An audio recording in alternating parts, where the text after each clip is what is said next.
أوقات كتيرة بتسأل نفسك هو معقول الأشخاص اللي حواليا دول كلهم توكسيك؟ هو المشكلة فيا ولا المشكلة في الناس؟ للأسف أحب أقولك إن أوقات كتيرة المشكلة بتبقى فيك.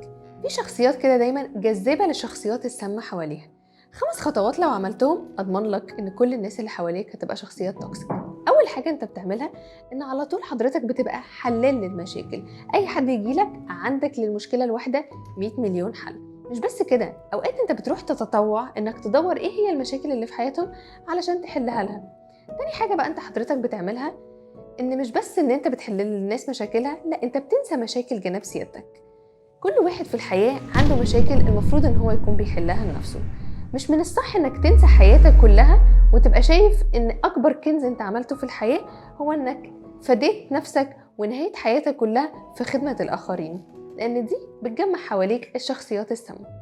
تالت حاجة حضرتك بتعملها انك تبقى عارف ان الشخص ده سام وعنده مشاكل، بس مع ذلك شايف انه من الشطارة بتاعتك ان انت تتعدى لمشاكلهم دي والمشاكل اللي موجودة في حياتهم في شخصيات، يعني ان انت تقول ان هما عادي تمام يا جماعة، ايه المشكلة يعني؟ ما هو اكيد مش قصده، هو شافني الصبح ما صبحش عليا، بس عادي هو اكيد مش قصده، انا رنيت عليه 5000 مرة وما رنش عليا وكنت محتاجه في زنقة، بس لا هو اكيد عنده مشكلة، هو اكيد مشغول. لا طبعا في شخصيات ما بتجيلكش غير بس لو هي عايزة حاجة. لازم تفرق بين الشخصيات دي سامة وما تخليهاش تتعدى حدودها في حياتك. رابع حاجة ان انت اوقات بتعملها انك دايما بتطلع 100,000 مبرر للناس دي. تقول ده النهاردة ما عملش الحاجة الفلانية، اكيد عادي هو كان بس مشغول، مش قصده ان هو يعمل كده. اتعصب عليا، لا هو اكيد عنده 100,000 مشكلة عشان كده هو اتعصب عليا.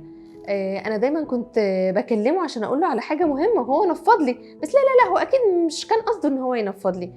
الشخصيات دي انت لازم تبقى عارف ومتاكد ان هم عندهم مشاكل كتيره، انت لازم تقف عند هذه النقط.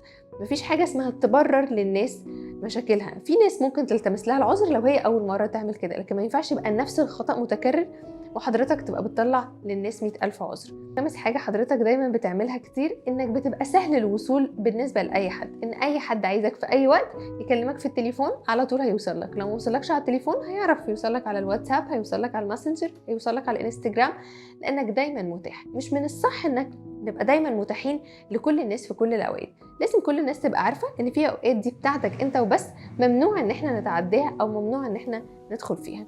نحاول بقى ما نعملش ال5 حاجات دي عشان في الاخر ما نرجعش ونقول ده انا حظي كده واقع في ان كل الناس اللي حواليا توكسيك.